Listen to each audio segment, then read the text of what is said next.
नि अवस्थै छैन के हेरी जाने यस्तो छ के हेरी जाने हेर यहाँ हेर त ल ल यस्तो छ जान सकिन्छ सकिँदैन जानु बगाउँछ बगाउँछ यसले बगाउँछ आमा कुनै हालत पनि मान्छे नि हिँडेदैन कोही एकजना मान्छे हिँड्ने अवस्थै छैन के हेरी जान्छ यहाँ बगाउँछ यहाँ ल ल ल नजा बाबु डुबेर मर्छ ल म त गएँ घर है घर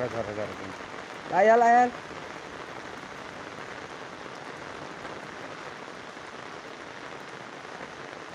टाटा बाई